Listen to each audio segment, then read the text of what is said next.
늦은 오후의 햇살이 국도를 비스듬히 가로질러 아스팔트 위에 길고 흐릿한 그림자를 드리우고 있었다.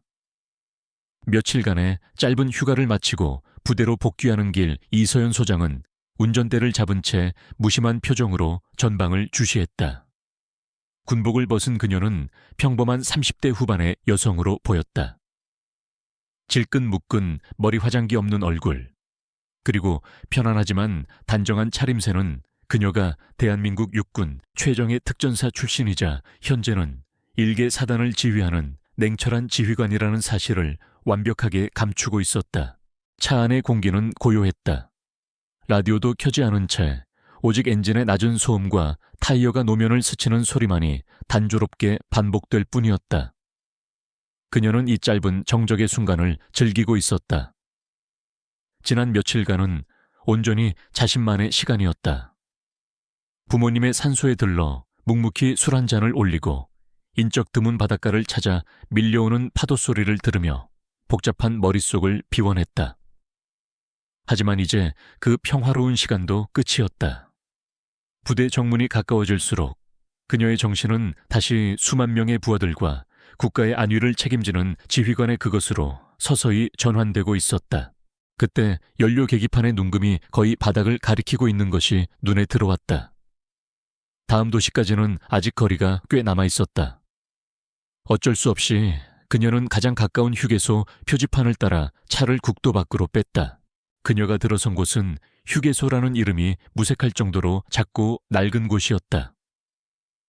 주유기는 단 2대뿐이었고 옆에는 낡은 간판을 내건 작은 식당 건물이 전부였다.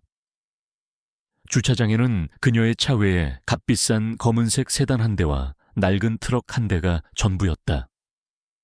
왠지 모를 스산함이 감도는 풍경이었지만 이서연은 개의치 않고 차에서 내려 주유를 시작했다.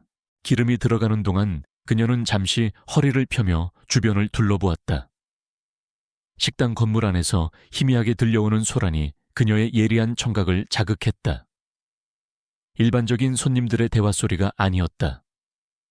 무언가 강압적이고 날카로운 톤의 목소리, 그리고 그에 섞인 겁먹은 듯한 노인의 목소리.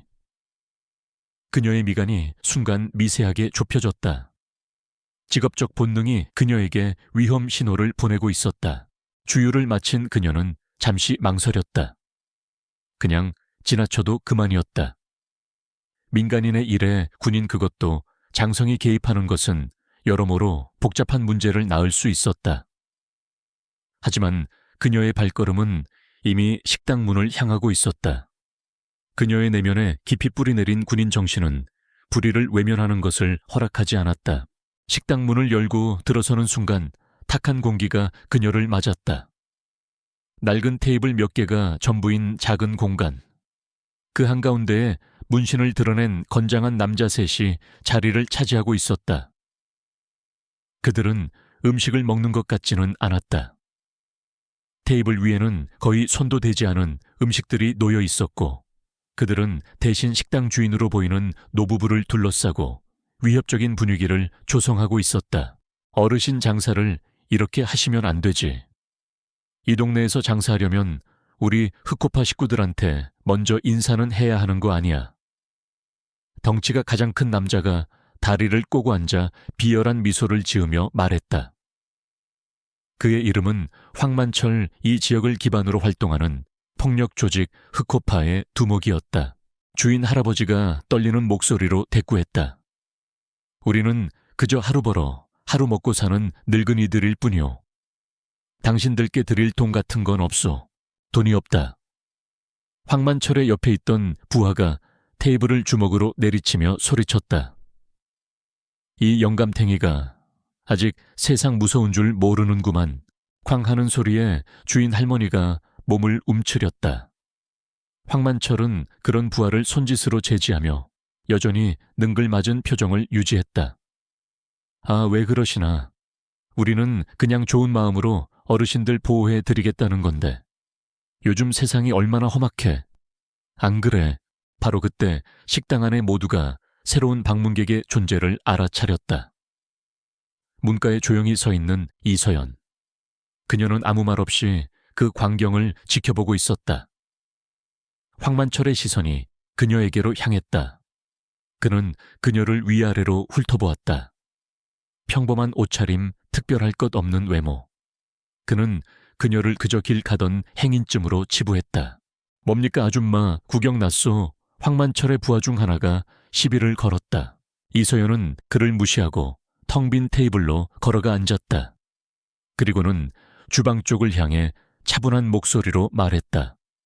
사장님, 김치찌개 하나 부탁드립니다. 그녀의 태연한 행동에 황만철과 그의 부하들은 순간 할 말을 잃었다. 자신들의 위세에 전혀 아랑곳하지 않는 그녀의 모습이 오히려 그들의 심기를 건드렸다. 주인 할머니가 겁에 질린 얼굴로 그녀에게 다가와 작은 목소리로 속삭였다. 아가씨, 그냥 가요. 저 사람들 무서운 사람들이에요.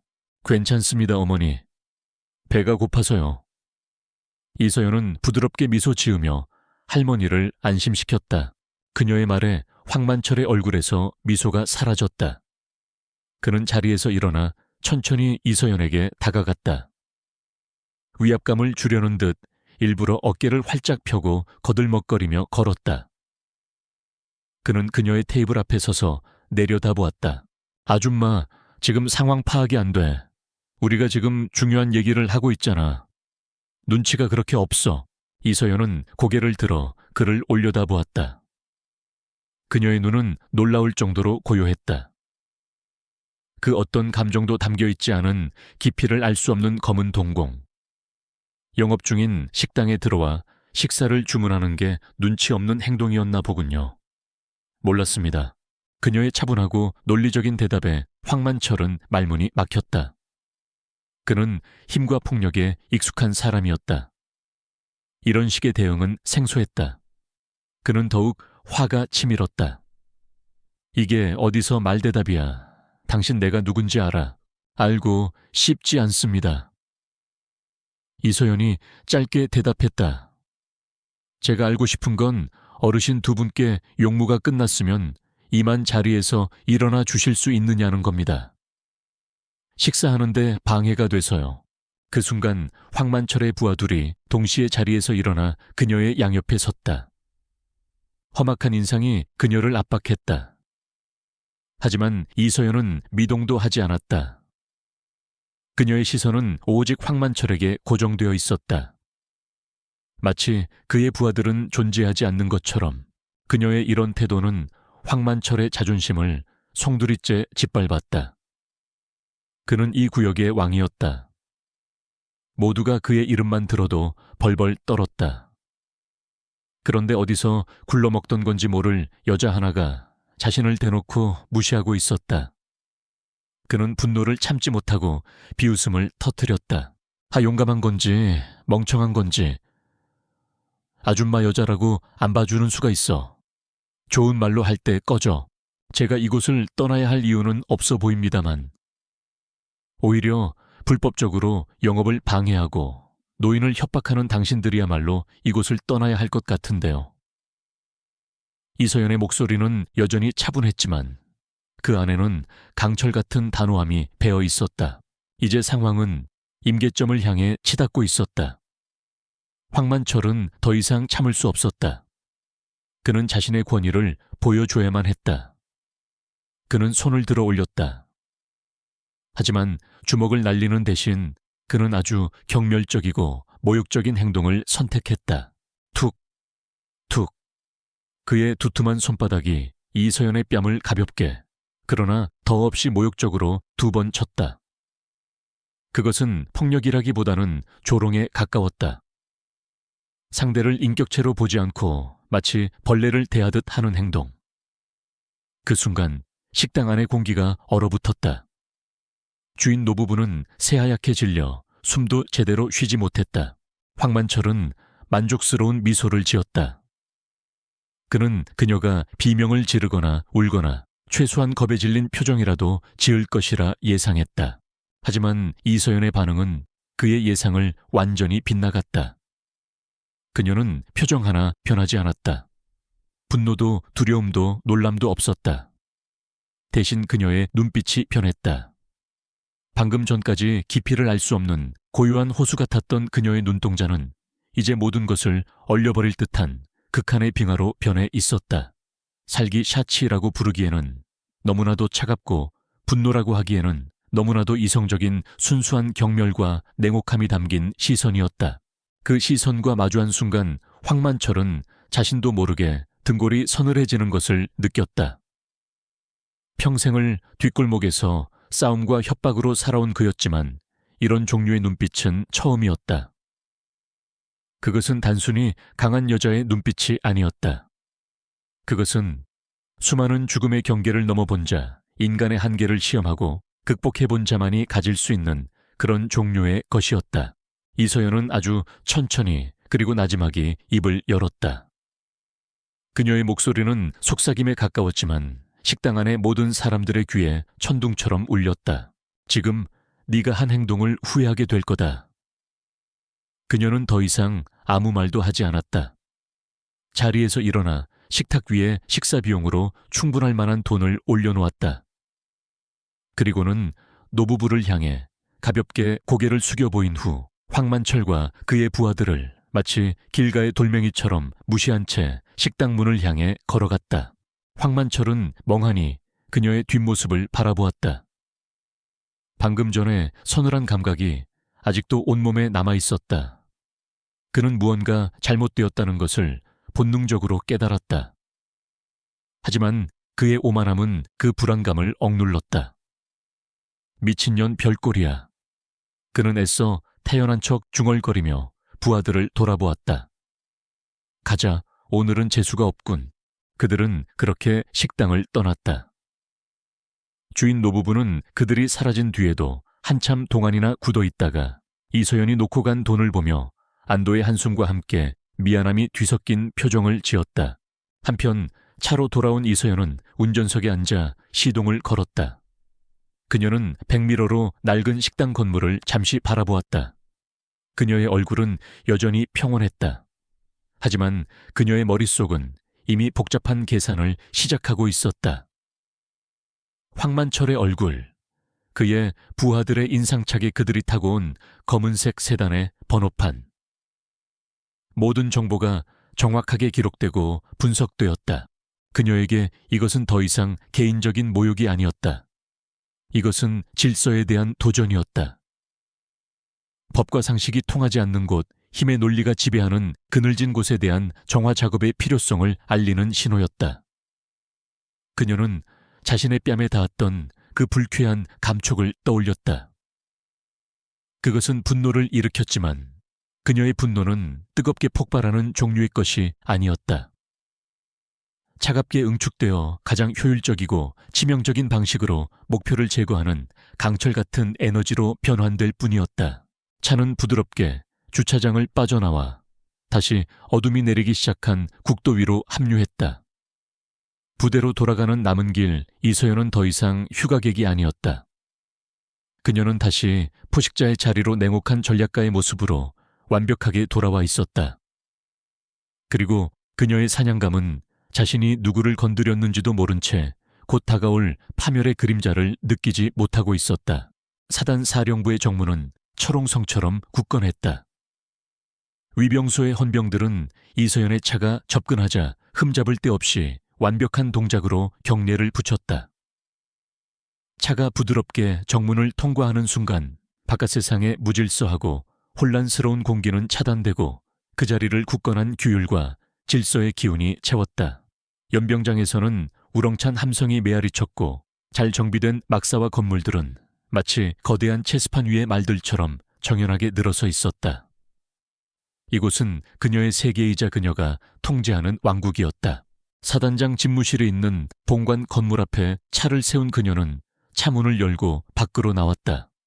휴가지에서의 편안한 복장을 한 민간인 이서연은 사라지고 그 자리에는 날카로운 눈빛과 흐트러짐 없는 자세의 지휘관만이 남아있었다. 그녀의 발걸음은 망설임 없이 단호했고 복도를 지날 때마다 마주치는 모든 장병들은 하던 일을 멈추고 그녀에게 격려했다. 그녀는 가볍게 목례로 답하며 자신의 집무실로 향했다. 집무실은 그녀의 성격을 그대로 반영하듯 불필요한 장식 하나 없이 기능적으로 꾸며져 있었다. 거대한 작전지도 각종 통신 장비, 그리고 산더미처럼 쌓인 결제 서류들이 그녀를 맞았다. 그녀가 자리에 앉자마자 참모장이 노크와 함께 들어와 그녀가 자리를 비운 동안의 부대 상황을 간결하게 보고했다. 훈련 성과, 주요 현안, 그리고 몇 가지 사소한 사건 사고들. 이서연은 날카로운 질문 몇 가지를 던지며 보고를 들었고 즉석에서 몇 가지 지시를 내렸다. 그녀의 머릿속은 이미 완벽하게 사단장 모드로 전환되어 있었다. 수고했네. 나가보게. 참모장이 경례와 함께 물러나자 집무실에는 다시 정적이 찾아왔다. 그녀는 잠시 눈을 감고 숨을 골랐다. 그리고는 인터컴의 버튼을 눌렀다. 정보처 김진우 소령 지금 즉시 내 집무실로. 몇 분 지나지 않아 문을 두드리는 소리가 들렸다. 사단장님, 정보처장 김진우 소령입니다. 들어와. 문을 열고 들어온 김진우 소령은 30대 중반의 다부진 체격을 가진 남자였다. 그의 눈빛은 예리했고 행동 하나하나에 절도가 배어 있었다. 그는 이서연이 특전사 팀장이던 시절부터 함께 생사를 넘나들었던 부하이자 그녀가 가장 신뢰하는 정보 분석가였다. 그들의 관계는 단순한 상급자와 부하의 관계를 넘어 깊은 전우애와 상호 존중으로 엮여 있었다. 편히 앉아. 이서연이 책상 건너편 의자를 가리키며 말했다. 김진우가 자리에 앉자 그녀는 서랍에서 작은 메모지 한 장을 꺼내 그에게 건넸다. 거기에는 차량 번호 하나와 흑호파라는 이름, 그리고 황만철이라는 이름이 적혀 있었다. 읽어봐. 김진우는 메모지를 받아들고 그 내용을 빠르게 훑었다. 그의 표정에는 작은 변화도 없었지만 눈빛은 그 어느 때보다 진지해졌다. 그는 이것이 단순한 정보 확인 요청이 아니라는 것을 직감했다. 사단장이 직접 비공식적인 방식으로 자신을 불러 이런 메모를 건넬 때는 그 이면에 매우 중요하고 민감한 무언가가 있다는 의미였다. 오늘 복귀하는 길에 있었던 일이다. 이서연은 어제 휴게소에서 있었던 일을 감정을 배제한 채 마치 제3자의 사건을 보고하듯 건조하게 설명하기 시작했다.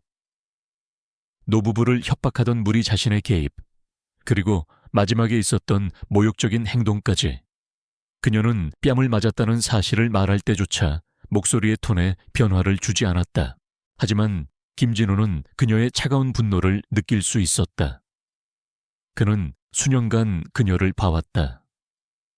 그녀가 감정을 드러내지 않을수록 그 내면의 결심은 더욱 단단하고 무서워진다는 것을 알고 있었다.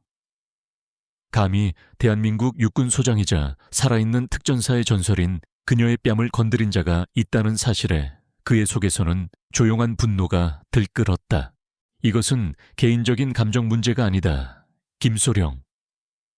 이서연이 그의 생각을 읽었다는 듯이 말했다. 우리 사단 관할 구역 인근에서 이런 조직이 버젓이 활동하며 민간인을 괴롭히고 있다는 것은 지역 안정에 대한 잠재적 위험 요소다. 군이 민간인의 일에 직접 개입할 수는 없지만 위험 요소를 파악하고 그 실체를 분석하는 것은 우리의 임무 중 하나야. 그녀의 말은 명분이 확실했다. 하지만 김진우는 그 안에 담긴 진짜 의도를 파악했다. 이것은 단순한 위협 분석이 아니었다. 이것은 표적 지정이었다. 제가 무엇을 하면 되겠습니까? 김진우가 단도직입적으로 물었다. 지금부터 내가 하는 말은 여기서만 존재하고 끝나면 잊어버려. 어떤 공식적인 기록도 남기지 않는다. 자네의 공식적인 임무와는 전혀 별개의 일이야. 이서연의 목소리가 한층 더 낮아졌다. 흑호파라는 조직에 대한 모든 것을 알아내. 조직의 역사 규모, 수뇌부 조직원들의 신상 정보. 자금줄은 어디서 나오는지, 어떤 불법 사업에 연관되어 있는지, 그리고 가장 중요한 것. 지역 내 어떤 인물들과 유착관계를 맺고 있는지. 경찰, 검찰, 시청의회. 그 누구든 상관없어. 그들의 뿌리가 어디까지 뻗어 있는지 전부 파악해 그것은 사실상 일개군 정보장교에게 불가능에 가까운 임무였다. 군의 정보망은 기본적으로 대북 투입 회의 및 군사안보에 초점이 맞춰져 있지 민간 영역의 범죄 조직을 사찰하는 데는 한계가 명확했다. 하지만 김진우는 망설이지 않았다. 알겠습니다. 자네가 가진 모든 비공식적인 정보 라인을 총동원해. 필요하다면 내가 과거에 구축해둔 라인도 연결해주지. 하지만 철저하게 그림자 속에서 움직여야 한다. 우리의 존재가 조금이라도 노출되어서는 안 돼. 이것은 사적인 복수가 아니라 암세포를 도려내기 위한 정밀한 외과 수술의 준비 단계다. 수술을 위해서는 암세포의 크기와 위치 그리고 전이 상태를 정확하게 알아야만 해. 기한은 어느 정도로 생각하십니까? 빠를수록 좋지만 정확성이 우선이다. 섣부른 정보는 작전 전체를 망칠 수 있어. 매일 자정 내 개인 통신 라인으로 진행 상황을 보고하도록 명심하겠습니다. 김진우는 자리에서 일어나 메모지를 주머니에 넣고 격려했다. 그의 눈에는 이제 차가운 결의가 서려 있었다. 그가 집무실을 나간 후 이서연은 다시 산더미 같은 서류 더미로 시선을 돌렸다. 하지만 그녀의 생각은 온전히 서류에 집중되지 않았다. 그녀는 창밖으로 펼쳐진 부대의 정형을 바라보았다. 수만 명의 젊은이들이 그녀의 지휘 아래 국가를 지키기 위해 훈련하고 있었다. 저들에게 부끄럽지 않은 지휘관이 되어야 했다. 그러기 위해서는 군 내부의 기강을 바로 세우는 것만큼이나 군이 지키는 이 땅의 국민들이 불의한 폭력에 고통받지 않도록 만드는 것 또한 자신의 책무라고 생각했다. 황만철이라는 자는 단순한 불량배가 아니었다. 그는 법과 질서를 비웃는 사회의 독버섯이었다. 그리고 그녀는 그 독버섯을 뿌리째 뽑아버릴 생각이었다. 한편 사단장 집무실을 나온 김진우 소령은 자신의 사무실로 돌아가지 않았다. 대신 그는 본관 건물의 지하 일반인들은 존재조차 모르는 작은 통신 보안실로 향했다. 그곳은 외부의 어떤 감청이나 해킹 시도로부터도 안전한 그만이 접근할 수 있는 비밀스러운 공간이었다. 그는 문을 잠그고 보안 시스템을 가동시킨 뒤 특수 제작된 암호화 통신 장비를 꺼내 들었다. 그리고는 첫 번째 번호를 눌렀다. 신호음이 몇 번 울린 뒤 수화기 너머에서 무뚝뚝한 목소리가 들려왔다. 누구시오? 나다 박 팀장, 오랜만이야. 김진우가 말했다. 수화기 너머의 인물은 국군정보사령부 출신으로 전역 후에는 보안 컨설팅 업체를 운영하며 어둠의 세계에 대한 정보를 다루는 인물이었다. 김진우와는 과거 특수임무를 함께 수행하며 목숨을 나눈 사이였다. 이 배우노로 연락할 정도면 보통 일은 아닐 텐데. 무슨 일이지? 사람 하나와 조직 하나를 좀 알아봐야겠어. 이름은 황만철, 조직은 흑호파. 활동 무대는 강원도 중부 지역이야. 수화기 너머에서 잠시 침묵이 흘렀다. 흑호파. 요즘 시끄럽게 크고 있는 놈들이군. 근데 군에 있는 자네가 왜 그 놈들을 묻지 않는 게 신상에 좋을 거야, 형님. 그냥 내가 아주 큰 빚을 졌다고만 생각해도 그놈들에 대한 모든 것, 사소한 정보 하나라도 놓치지 말고 긁어 모아줘. 돈은 걱정 말고. 알겠다. 자네 부탁이라면야 하루 정도 시간을 줘. 대략적인 그림을 그려서 보내주지. 전화를 끄는 김진우는 잠시 눈을 감았다. 이것은 시작에 불과했다. 그는 경찰 내부에 있는 자신의 정보원 검찰의 후배, 심지어는 국세청에 근무하는 동기에게까지 연락을 취할 생각이었다. 각기 다른 분야의 전문가들이 각자의 위치에서 던지는 작은 돌멩이들이 모여 흑호파라는 거대한 조직을 향한 거대한 파문을 일으키게 될 것이었다. 그는 다시 한번 이서연 사단장을 떠올렸다. 그녀가 겪었을 모욕감과 분노. 하지만 그녀는 그것을 사적인 감정으로 폭발시키지 않고 시스템을 움직여 적을 분쇄하려는 가장 무서운 방식으로 되돌려주고 있었다. 이것이 바로 그가 그녀를 존경하고 따르는 이유였다. 그녀는 단순한 군인이 아니었다. 그녀는 전장을 지배하는 완벽한 전략가였다. 그리고 이제 그녀는 새로운 전장을 설정했다.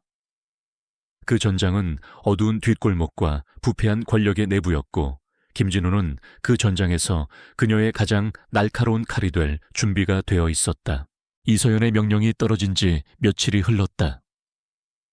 김진우 소령의 비밀스러운 공간인 지하통신 보안실은 이제 거대한 거미줄의 중심처럼 변해 있었다. 벽에 걸린 대형 스크린에는 그가 수집한 정보들이 복잡한 관계도로 얽혀 있었다. 인물 사진, 계좌번호 통화 기록, 그리고 의심스러운 자금의 흐름을 나타내는 붉은색 선들이 어지럽게 교차하며 하나의 거대한 실체를 드러내고 있었다. 김진우는 며칠 밤낮으로 잠을 줄여가며 이 보이지 않는 전쟁에 몰두했다. 그의 정보망은 다각적으로 움직였다. 국군정보사령부 출신의 박 팀장은 뒷세계의 생리를 꿰뚫고 있었고, 그가 보내온 정보는 흑호파의 연역과 주요 조직원들의 전과 기록, 그리고 그들의 잔인한 활동 방식을 상세히 담고 있었다. 그들은 단순한 동네 건달이 아니었다. 체계적인 상명하복 시스템을 갖추고 있었고, 자신들의 영역을 침범하는 자에게는 무자비한 폭력을 행사하는 것으로 악명이 높았다. 하지만 이것은 표면에 드러난 모습에 불과했다. 김진우가 더 깊이 파고들수록 썩은 내가 진동하는 진실이 모습을 드러내기 시작했다. 결정적인 단서는 의외의 곳에서 나왔다. 국세청에 근무하는 그의 동기가 보내온 자료였다. 최근 몇 년간 흑호파의 활동 지역 내에서 소규모 자영업자들의 폐업률이 비정상적으로 높았고, 그들이 헐값에 넘긴 가게나 토지들이 모두 청룡개발이라는 페이퍼 컴퍼니의 소유로 넘어간 사실이 포착된 것이다. 김진우는 이 청룡개발을 추적했다. 자본금 1,000만 원짜리 유령 회사. 하지만 이 회사를 통해 오고 간 자금의 규모는 수십억 원에 달했다. 자금은 여러 개의 대포 통장을 거치며 세탁되었고, 그 종착지는 지역 상호저축은행의 VIP 계좌였다. 그는 경찰 내 정보원에게 이 저축은행과 관련된 자료를 요청했다. 그리고 마침내 첫 번째 연결고리를 찾아냈다. 저축은행의 대주주 중 한 명이 지역 경찰서장인 박종길의 처남이었다. 그리고 박종길 서장은 흑호파와 관련된 폭력 사건이 접수될 때마다 기묘할 정도로 수사를 미온적으로 처리하거나 단순 폭행으로 축소시켜 불기소 처분하는 경향을 보였다. 황만철의 폭력에 대한 방패막이가 되어주고 있었던 것이다. 박종길 서장. 김진우는 스크린에 떠있는 박종길의 사진을 보며 나지막이 중얼거렸다. 탐욕과 비리로 얼룩진 얼굴이었다. 두 번째 연결고리는 시의회에서 나왔다. 청룡개발이 헐값에 사들인 부지들은 대부분 개발 제한 구역이거나 상업적 가치가 떨어지는 곳들이었다. 하지만 귀신같이 몇 달 뒤 해당 부지들은 시의회의 조례 개정을 통해 용도가 변경되어 금싸라기 땅으로 변모했다. 이 조례 개정을 주도한 인물은 지역 개발을 명분으로 내세운 시의원 조한승이었다. 김진우는 조한승의 정치 후원금 계좌를 파헤쳤고, 역시나 청룡개발과 연관된 여러 유령 회사의 이름들을 발견할 수 있었다. 이제 그림이 완성되었다. 황만철의 흑호파가 폭력과 협박으로 땅을 빼앗으면 조한승 시의원이 법과 제도를 이용해 그 땅의 가치를 부풀리고, 박종길 서장이 법의 이름으로 그들의 범죄를 덮어주는 거대한 부패의 삼각편대. 그들은 서로의 이익을 위해 지역 사회를 좀먹는 기생충들이었다. 이서연이 마주친 것은 단순한 건달이 아니라 권력과 유착한 거대한 범죄 카르텔의 빙산의 일각이었던 것이다. 같은 시각 황만철은 자신의 호화로운 사무실 소파에 깊숙이 몸을 파묻고 있었다. 두꺼운 시가를 입에 문 채 그는 만족스러운 표정으로 박종길 서장과 조한승 의원이 따라주는 최고급 양주를 받아 마셨다. 며칠 전 휴게소에서 있었던 불쾌한 일은 이미 그의 기억 속에서 완전히 사라진 지 오래였다. 그의 머릿속은 온통 곧 손에 들어올 막대한 부에 대한 생각으로 가득 차 있었다. 하하하, 역시 우리 조 의원님은 수완이 대단하시다니까. 황만철이 기름진 목소리로 웃었다.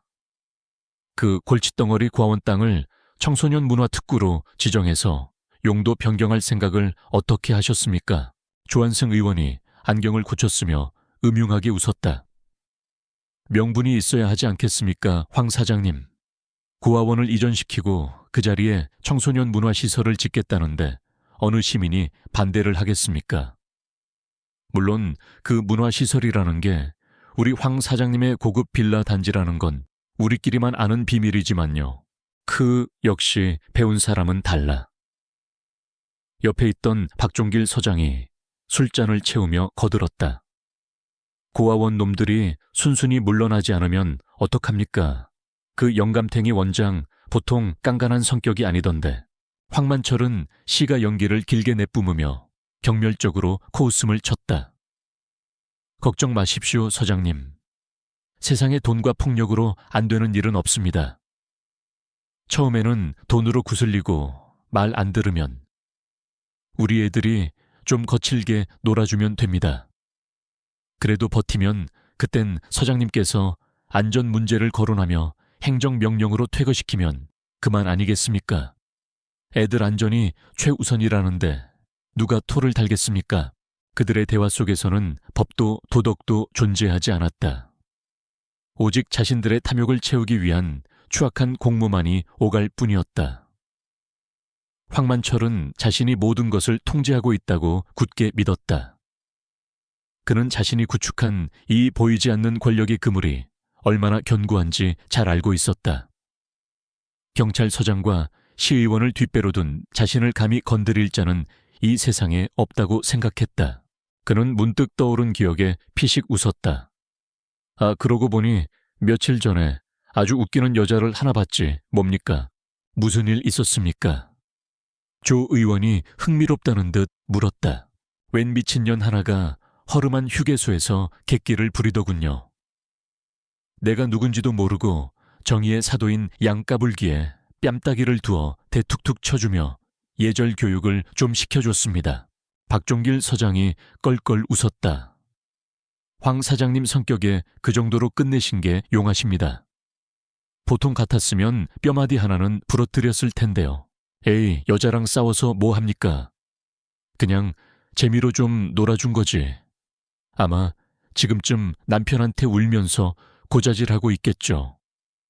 하하하, 사무실 안은 그들의 저급한 웃음소리로 가득 찼다. 그들은 자신들이 올려다보는 밤하늘에 소리 없이 거대한 폭풍이 몰려오고 있다는 사실을 전혀 눈치채지 못하고 있었다. 그 폭풍의 눈은 그들이 지금 한낱 웃음거리로 치부하는 바로 그 미친년이었다. 그날 밤 자정, 이서연은 집무실에서 김진우 소령의 보고를 받고 있었다. 보안 회선을 통해 들려오는 그의 목소리는 낮고 차분했지만 그 내용만큼은 충격적이었다. 이상기입니다. 황만철은 행동대장 박종길은 법의 방패 조한승은 정치적 명분을 제공하는 구조입니다. 현재 그들의 목표는 호숫가에 위치한 희망보육권 부지인 것으로 확인되었습니다. 보고가 끝난 후에도 이서연은 한동안 말이 없었다. 그녀는 벽에 걸린 거대한 지역 지도를 응시했다. 김진우가 언급한 희망보육권의 위치에 붉은색 자석이 붙어 있었다. 단순한 불량배 소탕 작전으로 생각했던 일이 지역사회의 뿌리 깊은 부패 사슬을 끊어내는 거대한 작전으로 변모해 있었다. 그녀의 분노는 이제 황만철 개인을 향하지 않았다. 그녀의 분노는 힘없는 아이들의 보금자리마저 빼앗으려는 저 추악한 탐욕의 카르텔 전체를 향하고 있었다. 그녀가 지켜야 할 국민은 바로 저런 아이들이었다. 수고했다, 김소령. 그녀가 마침내 입을 열었다. 자네가 수집한 모든 자료를 익명으로 처리해서 내게 보내. 증거인멸의 여지가 없는 가장 확실한 자료들로만. 알겠습니다. 어떻게 사용하실 계획이십니까? 이서연의 눈이 차갑게 빛났다. 뱀을 잡으려면 뱀의 머리를 쳐야지. 하지만 그 전에 뱀이 숨어 있는 굴 전체를 무너뜨려야 한다. 저들은 자신들이 법 위에 있다고 생각하겠지. 좋다. 그렇다면 나는 법의 이름으로 저들이 쌓아 올린 모든 것을 송두리째 무너뜨려 주겠다. 그녀는 군의 힘을 직접 사용하지 않을 생각이었다. 그것은 월권이자 또 다른 형태의 폭력이 될 수 있었다. 대신 그녀는 저들을 잡을 수 있는 가장 강력하고 정당한 칼을 사용하기로 결심했다. 바로 대한민국의 검찰이었다. 부패와 타협하지 않는 가장 날카롭고 강직한 칼날을 가진 이들에게 먹잇감을 던져줄 생각이었다. 그녀는 수화기를 내려놓고 의자에 깊숙이 몸을 기댔다. 창밖은 칠흑 같은 어둠에 잠겨 있었다. 하지만 그녀의 머릿속에서는 이미 다음 단계의 작전이 치밀하게 구상되고 있었다. 그것은 조용하지만 그 어떤 폭격보다도 파괴적인 공격이 될 것이었다. 황만철과 그의 공범들은 곧 알게 될 것이었다. 자신들이 건드린 것은 평범한 여자가 아니라 국가라는 거대한 기계를 움직일 수 있는 냉혹한 지휘관이었음을, 그리고 후회는 언제나 너무 늦게 찾아온다는 사실을 말이다. 새벽의 여명이 사단장실 창문을 희미하게 비출 때 이서연은 이미 책상에 앉아 있었다. 그녀의 앞에는 김진우 소령이 밤새 정리하여 올린 두꺼운 보고서 파일이 놓여 있었다. 흑호파 및 관련 인물 비리조사 보고서.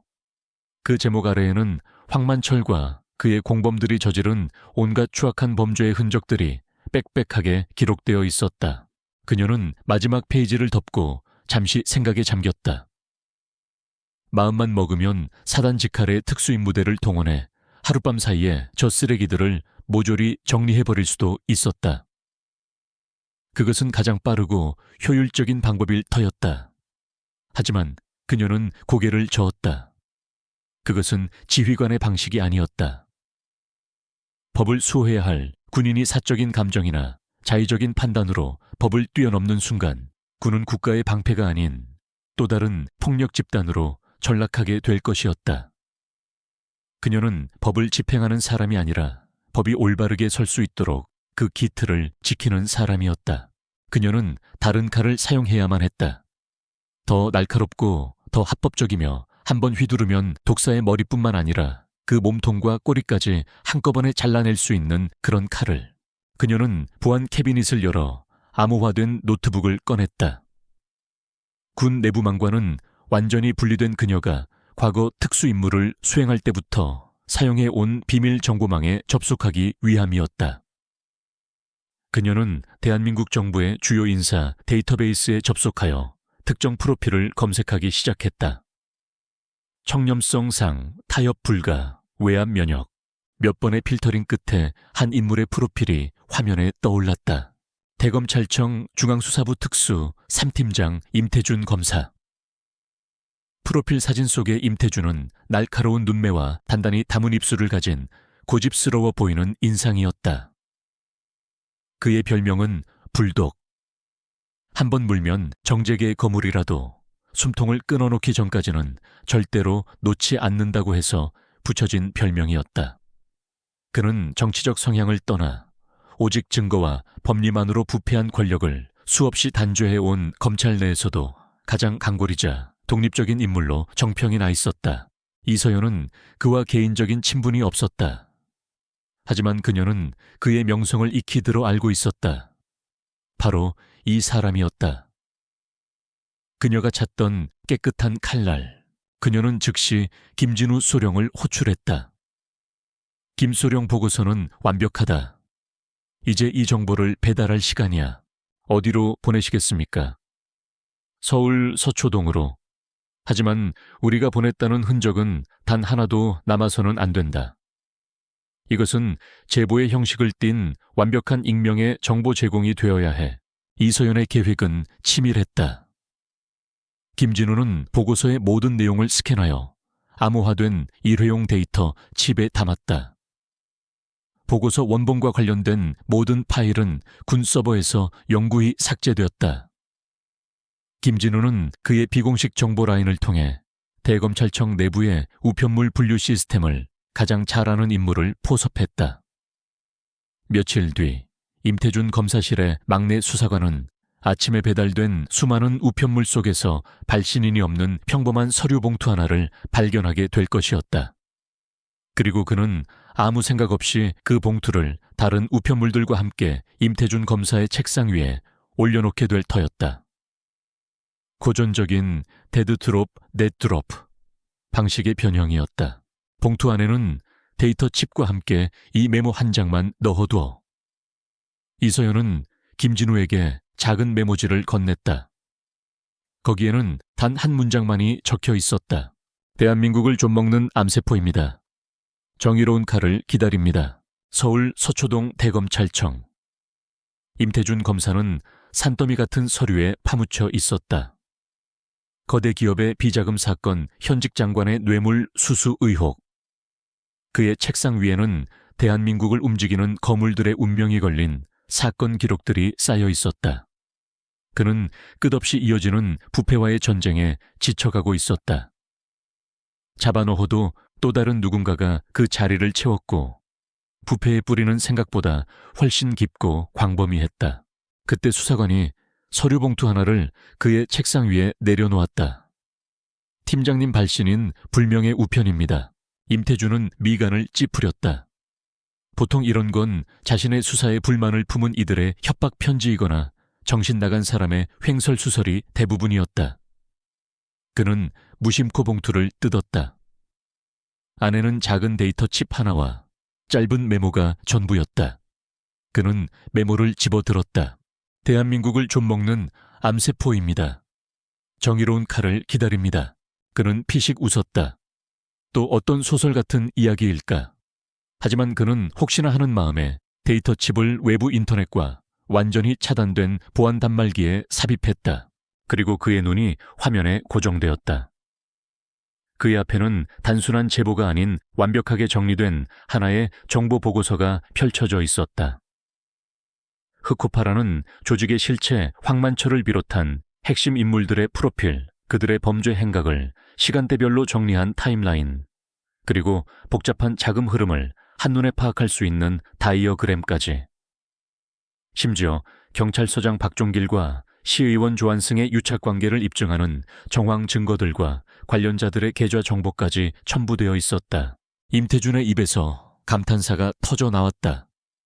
이건 보통 물건이 아니잖아. 이것은 일반인이 만들 수 있는 수준의 보고서가 아니었다. 완벽한 기승전결 구조, 치밀한 정보 분석, 그리고 핵심을 꿰뚫는 통찰력. 이것은 고도로 훈련된 전문 정보기관의 결과물이었다. 그는 제보의 출처가 군이나 국정원 같은 특수기관일 것이라고 직감했다. 그리고 그들이 직접 나서지 못하고 자신에게 이 정보를 넘긴 것은 그럴 만한 피치 못할 사정이 있을 것이라고 추측했다. 그의 심장이 다시 뛰기 시작했다. 부패와의 전쟁에 대한 회의감은 사라지고 사냥을 앞둔 맹수의 본능이 깨어났다. 이것은 그가 오랫동안 기다려온 완벽한 먹잇감이었다. 그는 즉시 자신의 팀원들을 소집했다. 특수 3팀은 검찰 내에서도 해결사로 불리는 각 분야 최고의 전문가들로 구성된 엘리트 집단이었다. 지금부터 새로운 사건에 착수한다. 임태준은 팀원들에게 화면의 자료를 보여주며 말했다. 이것은 단순한 조폭 소탕 작전이 아니다. 지역사회에 뿌리내린 부패 카르텔을 뿌리째 뽑아내는 작업이다. 그는 제보 자료에 담긴 전략적 의도를 즉시 파악했다. 섣불리 황만철을 치는 것은 꼬리 자르기에 불과했다. 그의 돈줄과 권력의 방패를 먼저 무너뜨려 그를 고립시켜야 했다. 그는 즉석에서 가위작전, 핀처 무브먼트를 명명하고 임무를 분담했다. SEO 검사 자네는 금융범죄수사팀과 공조해서 청룡 개발과 관련된 모든 계좌를 추적하고 자금 흐름을 막아 놈들의 돈줄부터 끊어버리는 거야. 알겠습니다, 팀장님. 박 수사관 자네는 경찰청 감찰팀에 있는 우리 라인을 통해 박종길 서장에 대한 내사에 착수해 그가 덮어버린 모든 사건 파일들을 먼지 하나까지 다 털어내. 명심하겠습니다. 그리고 나 역시 조한승 의원의 뒤를 캘 것이다. 그의 모든 정치자금법 위반과 직권남용 혐의를 샅샅이 뒤져서 놈의 정치 생명을 끊어놓겠어. 임태준의 지시에 따라 거대한 톱니바퀴가 움직이기 시작했다. 그들은 황만철이 눈치채지 못하도록 조용하고 은밀하게 움직였다. 서울의 금융계서, 경찰청의 서괴서, 그리고 국회의사당의 기록보관소에서 보이지 않는 그물이 흑호파를 향해 서서히 하지만 멈추지 않고 조여들기 시작했다. 같은 시각 강원도의 군부대. 이서연은 자신의 집무실에서 김진우 소령으로부터 짧은 암호 전문을 보고받았다. 소포 정확히 배달되어 수신자가 확인함. 그녀는 만족스러운 표정으로 고개를 끄덕였다. 그녀의 역할은 여기까지였다. 그녀는 씨앗을 뿌렸다. 이제 그 씨앗을 거대한 나무로 키우고 열매를 맺게 하는 것은 임태준 검사의 몫이었다. 그녀는 총칼 없이 싸우는 또 다른 전장의 지휘관이었다. 그녀의 무기는 정보였고 그녀의 군대는 대한민국의 법 시스템 그 자체였다. 밤이 깊어졌다. 황만철은 희망보유권 부지조감도를 펼쳐놓고 자신의 부하들과 함께 술판을 벌이며 곧 손에 쥘 부와 권력에 대한 꿈에 부풀어 있었다. 그는 몰랐다. 서울의 심장부에서 대한민국 최고의 칼잡이가 자신의 목을 향해 칼을 겨누고 있다는 사실을. 그리고 그 칼을 움직이게 한 사람이 자신이 하찮게 여기며 뺨을 건드렸던 바로 그 여자라는 사실을. 파멸의 전주곡은 이미 조용히 연주되기 시작하고 있었다. 임태준 검사의 지휘 아래 대한민국의 법 집행기관들은 거대한 톱니바퀴처럼 맞물려 조용히 그러나 무섭게 움직이기 시작했다. 그들의 첫 번째 목표는 흑호파의 심장이 아닌 조직의 생존에 필수적인 혈액을 공급하는 동맥들이었다. 작전 개시일 새벽 서울에서 파견된 대검찰청 특수수사팀과 경찰청 지능범죄수사대가 한적한 오피스텔 건물을 급습했다. 그곳은 흑호파의 가장 큰 자금줄 중 하나인 불법 온라인 도박 사이트의 서버 관리실이었다. 밖에서 보기에는 평범한 사무실이었지만 문을 파쇄하고 진입한 내부에는 수십 대의 서버가 굉음을 내며 돌아가고 있었다. 현장에 있던 조직원들은 저항할 틈도 없이 차가운 바닥에 제압되었다.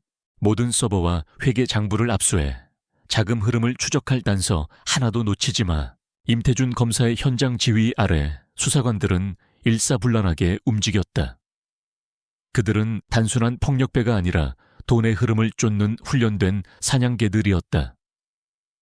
몇 시간 만에 흑호파의 현금 창고 하나가 완벽하게 무력화되었다. 이 소식은 즉시 황만철에게 보고되었다. 그는 자신의 아지트에서 술을 마시다 말고 보고를 받았다. 그의 첫 반응은 분노가 섞인 짜증이었다. 뭐 갑자기 웬 단속이야. 새로운 서장놈이 실적 올리려고 쇼를 하는 건가. 그는 의뢰그랬던 것처럼 박종길 서장에게 전화를 걸었다. 박 서장 지금 장난해. 내 사업장에 경찰을 풀어 뒤처리 제대로 안 해. 하지만 수화기 너머로 들려온 박종길의 목소리는 평소와 달랐다. 잔뜩 겁에 질려 떨리고 있었다. 황 사장, 그게 우리 애들이 아니야. 뭐라는 거야? 그럼 어느 놈들인데? 서울에서 내려온 놈들이야. 대검찰청 직속이라고 내가 어떻게 손을 쓸 수 있는 레벨이 아니란 말이야. 황만철은 순간 할 말을 잃었다. 대검찰청. 그 이름이 주는 무게는 지방경찰서장과는 차원이 달랐다. 그의 머릿속에 처음으로 불안감이라는 감정이 싹 텄다. 설마 서울에 있는 다른 조직이 검찰을 이용해서 나를 치려는 건가? 그는 경쟁 조직의 소행이라고 짐작했을 뿐 며칠 전 스쳐 지나갔던 한낱 여자와 이 일을 연관시키는 것은 그의 상상력 밖의 일이었다. 그가 채 상황을 파악하기도 전에 두 번째, 세 번째 공격이 연이어 터졌다. 임태준 검사팀의 요청을 받은 금융정보분석권 FIU-2 청룡 개발과 관련된 모든 법인 및 개인 계좌에 대해 자금 동결 조치를 내렸다. 자금 세탁 혐의가 포착되었다는 명분이었다. 황만철이 빌라 단지 건설을 위해 끌어모은 수십억 원의 현금이 하루아침에 공중분해된 것이나 마찬가지였다. 공사는 중단되었고 자재 대금을 받지 못한 하청업체들의 아우성이 빗발쳤다. 동시에 또 다른 수사팀이 흑호파의 가장 큰 사채업 사무실을 급습했다. 그곳에서는 조직원들이 채무자들을 협박하고 불법적인 고금리 이자를 뜯어내고 있었다. 수사관들은 채무자들의 명단이 적힌 비밀 장부와 협박에 사용된 증거물들을 모조리 압수했다. 이제 수백 명의 피해자들이 검찰의 보호 아래 흑호파의 범죄를 증언할 수 있는 길이 열린 것이다. 흑호파의 내부는 순식간에 혼돈에 휩싸였다. 돈줄이 막히고 믿었던 동료들이 하나둘씩 검찰청으로 끌려가자 조직원들은 동요하기 시작했다. 축제 같았던 아지트의 분위기는 이제 서로를 의심하고 두려워하는 지옥으로 변했다. 누가 본 거야? 우리 중에 끈앞풀이 있는 게 틀림없어. 황만철은 이성을 잃고 날뛰었다. 그는 자신의 가장 오래된 부하 중 한 명의 멱살을 잡고 그를 구타하기 시작했다. 내 놈이지 네가 검찰에 정보를 팔아넘겼지, 개자식아. 형님 아닙니다. 정말입니다. 폭력과 돈으로 유지되던 그의 리더십은 위기가 닥치자 이토록 허무하게 무너져 내리고 있었다. 그의 통제력은 약화되었고 조직은 내부로부터 붕괴되기 시작했다. 설상가상으로 그가 믿었던 마지막 방패막이마저 그에게 등을 돌렸다. 조한승 시의원이 긴급 기자회견을 자청한 것이다. 그는 카메라 앞에서 비장한 표정으로 말했다. 존경하는 시민 여러분, 저는 최근 우리 시의 평화를 위협하는 조직폭력배들의 발호를 더 이상 묵과할 수 없습니다. 저는 검찰의 엄정한 수사를 적극 지지하며 부패 세력과 결탁한 모든 공직자들을 발본색원하는 데 앞장서겠습니다. 황만철은 사무실 TV에 나오는 조한승의 얼굴을 보며 치를 떨었다. 어제까지 한통속이 되어 검은 돈을 나눠 갔던 자가 이제 와서 정의의 사도 행세를 하고 있었다. 정치인의 변절은 그 어떤 배신보다도 빠르고 비열했다. 그는 자신의 돈줄과 권력의 방패를 모두 잃었다는 사실을 깨달았다. 완벽하게 고립된 것이다. 그 시각 사단장 집무실. 이서연은 김진우 소령그로부터 간결한 중간 보고를 받고 있었다. 현재까지 흑호파의 주요 자금원 3곳이 차단되었으며 핵심 조직원 17명이 체포되었습니다. 금융계좌 동결로 인해 황만철의 자금 유동성은 거의 제로에 가까울 것으로 판단됩니다. 시의회와 경찰 내부의 협력자들은 모두 등을 돌린 상태입니다. 이서연은 창밖을 바라보며 보고를 들었다. 그녀의 표정에는 아무런 변화가 없었다.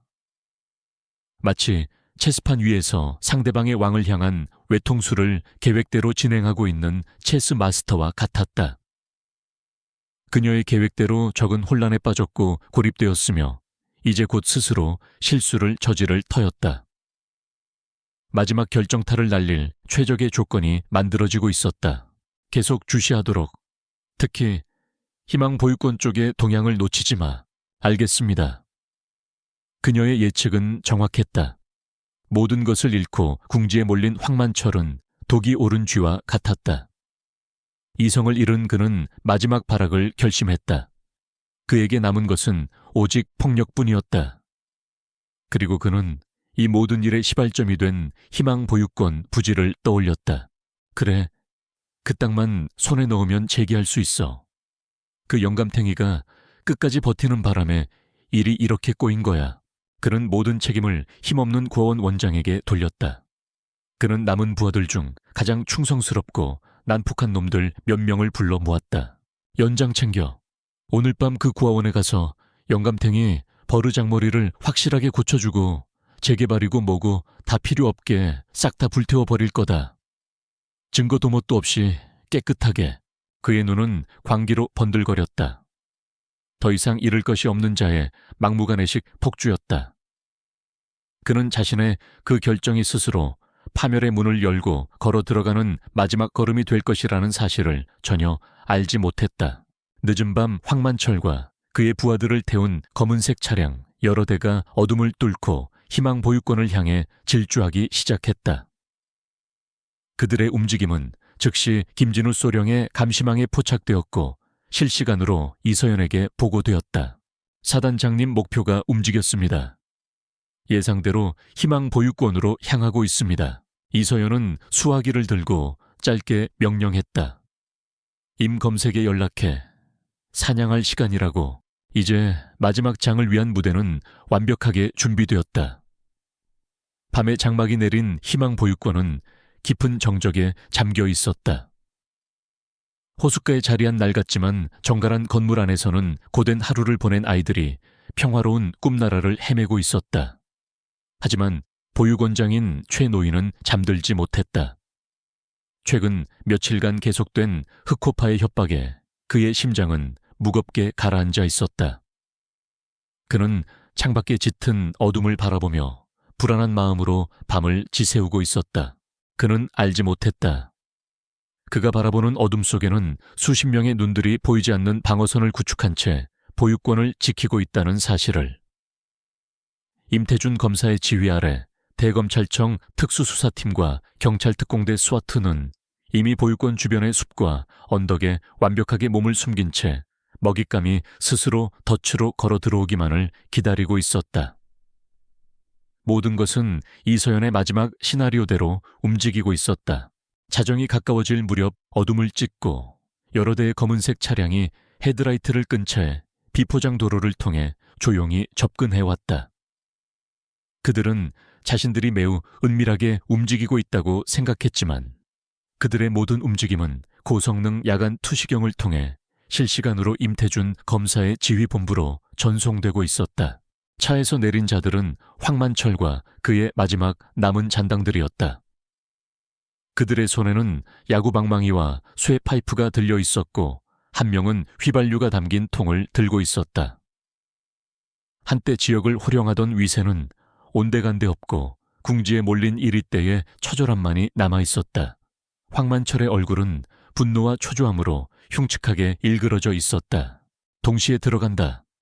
늙은이부터 처리하고 곧바로 불을 질러. 5분 안에 모든 걸 끝내고 튀는 거야. 그의 명령에 따라 조직원들이 보유권 건물로 살금살금 다가가는 순간이었다. 섬광.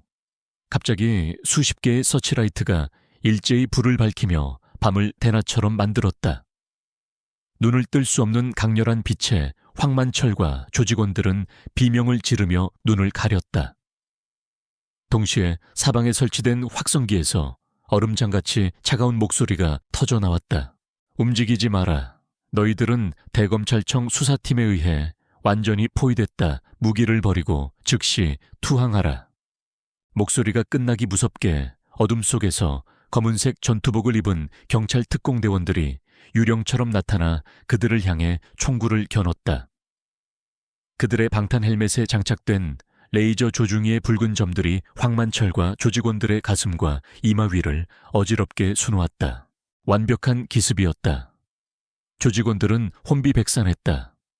일부는 그 자리에 얼어붙었고 일부는 무기를 내던지고 머리를 감싸 쥔 채 바닥에 납작 엎드렸다. 저항은 무의미했다. 한때 공포의 상징이었던 흑호파는 이렇게 허무하게 단 한 발의 총성도 없이 진압되었다. 하지만 황만철은 달랐다. 이성을 상실한 그는 마지막 발악을 했다. 그는 옆에 있던 부하의 목을 팔로 감아 인간 방패로 삼으며 소리쳤다. 오지마 오면 이 새끼 목을 부러뜨려 버릴 거야. 하지만 그의 허세는 단 1초도 통하지 않았다. 특공대원 2명이 전광석화처럼 그의 양쪽으로 파고들었다. 한 명이 인간 방패가 된 조직원의 다리를 걸어 넘어뜨리는 동시에 다른 한 명은 황만철의 발을 꺾어 제압했다. 악길이 하는 비명과 함께 그의 손에 들려있던 쇠 파이프가 땅에 떨어졌다. 그의 거구는 순식간에 바닥에 처박혔고 차가운 수갑이 그의 손목에 채워졌다. 모든 것이 눈 깜짝할 사이에 벌어졌다. 소란이 잦아들고 황만철이 특공대원의 무릎에 짓눌린 채 거친 숨을 몰아쉬고 있을 때였다. 지휘 본부로 사용되던 검은색 SUV 차량 한 대가 조용히 다가와 그의 앞에 멈추어 섰다. 뒷좌석 문이 열리고 한 사람이 차에서 내렸다. 처음에는 서치라이트의 역광 때문에 검은 실루엣으로만 보였다. 하지만 그 인물이 천천히 불빛 속으로 걸어 들어오는 순간 현장에 있던 모든 사람들의 시선이 그녀에게로 쏠렸다. 완벽하게 각이 잡힌 정복, 어깨 위에서 찬란하게 빛나는 별 계급장, 가슴에 달린 훈장들이 불빛을 받아 반짝였다. 그 어떤 위압적인 거구의 사내보다도, 그 어떤 날카로운 총구보다도 압도적인 권위와 위엄이 그녀의 온몸에서 뿜어져 나왔다. 이서연 소장이었다. 그녀는 천천히 무릎 꿇린 채 땅바닥에 엎드려 있는 황만철에게로 걸어갔다. 임태준 검사를 비롯한 수사관들이 존경과 경애가 뒤섞인 눈빛으로 그녀를 위해 길을 열었다. 그녀는 황만철의 바로 앞에 멈춰서서 그를 차갑게 내려다보았다. 황만철은 고통과 굴욕감에 신음하며 고개를 들었다. 처음에는 눈부신 불빛 때문에 흐릿하게 보이던 시야가 서서히 초점을 찾기 시작했다. 그의 눈에 들어온 것은 한 여성 군인의 얼굴이었다. 그는 처음에는 그저 이 작전을 지휘하는 높으신 분이겠거니 생각했다. 하지만 그의 시선이 그녀의 얼굴에 머무는 순간 그의 뇌가 정지했다. 익숙했다. 어디선가 본 얼굴이었다. 그 고요하고 모든 것을 꿰뚫어 보는 듯한 눈빛, 단단히 담은 인매, 그의 머릿속에서 잊고 있던 기억의 파편이 떠올랐다. 허름한 휴게소, 겁먹은 노부부, 그리고 자신의 권위를 무시하며 당당하게 맞서던 한 여자. 툭, 툭. 자신이 경멸을 담아 그녀의 뺨을 가볍게 쳤던 그 순간의 감촉이 마치 어제 일처럼 생생하게 되살아났다. 황만철의 동공과 지진이라도 난 듯 격렬하게 흔들렸다.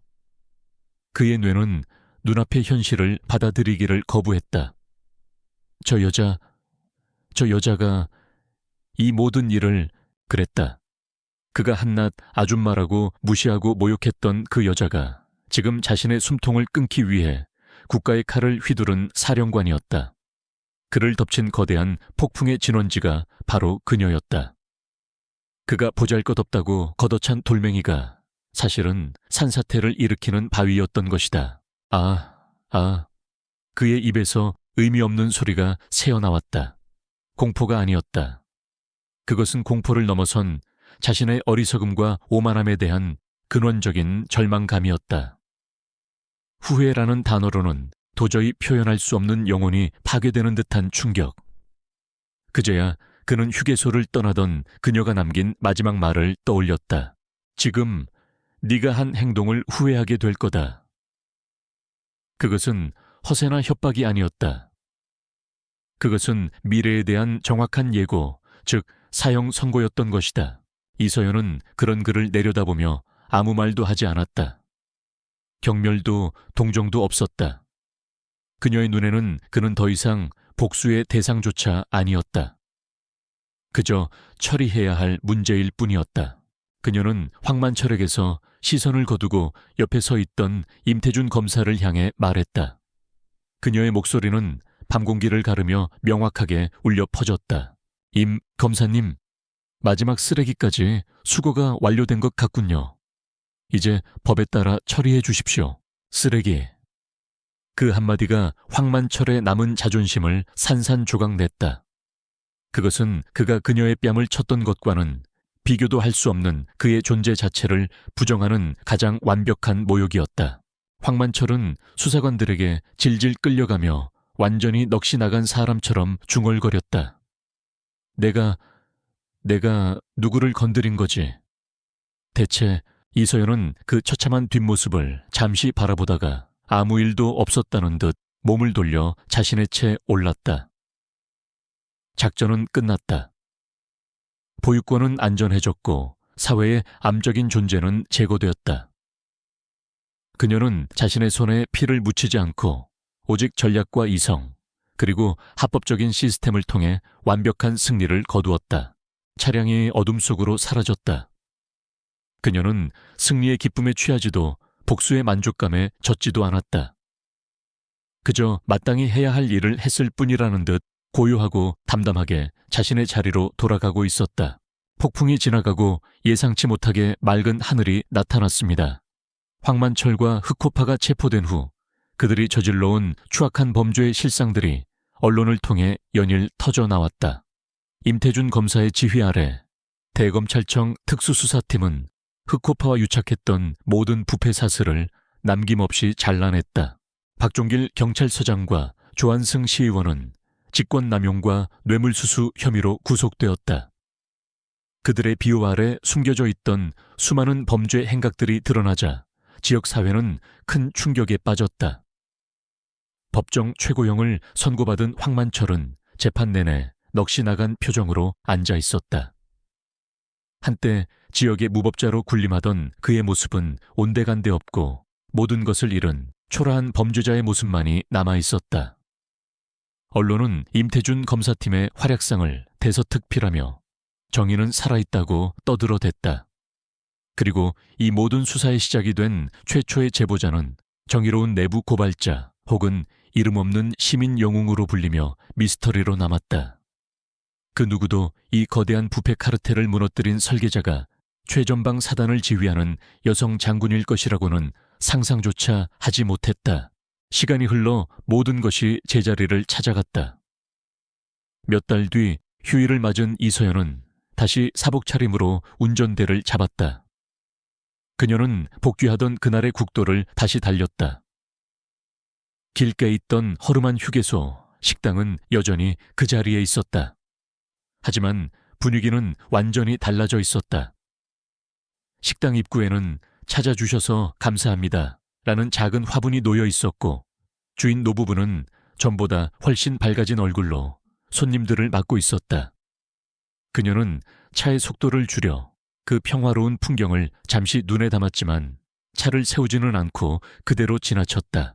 그녀의 차가 향한 곳은 희망 보육권이 내려다 보이는 작은 언덕이었다. 멀리서 보이는 보육권은 예전의 낡은 모습이 아니었다. 흑호파 사건이 알려진 후 전국 각지에서 온정의 손길이 이어져 건물은 깨끗하게 리모델링 되었고 마당에는 아이들을 위한 새로운 놀이기구들이 설치되어 있었다. 아이들의 웃음소리가 바람을 타고 희미하게 들려왔다. 이서연은 차 안에서 그 모습을 한참 동안 말없이 지켜보았다. 그녀의 입가에 누구도 본 적 없는 아주 옅은 미소가 스쳐 지나갔다. 훈장이나 표창장보다 바로 저 평화로운 풍경이야말로 그녀가 행한 모든 일에 대한 진정한 보상이었다. 며칠 뒤 그녀의 집무실로 뜻밖의 방문객이 찾아왔다. 비공식적인 방문을 요청한 임태준 검사였다. 그녀는 그를 딱딱한 집무실이 아닌 부대 정형이 한눈에 들어오는 작은 정원으로 안내했다. 두 사람은 군복과 검사복이라는 다른 제복을 입고 있었지만 그들의 눈빛에서는 동료의 인간만이 느낄 수 있는 깊은 유대감이 흘렀다. 덕분에 아주 큰 사건을 해결했습니다. 이 자리를 빌려 깊은 감사를 드립니다. 임태준 검사가 먼저 입을 열었다.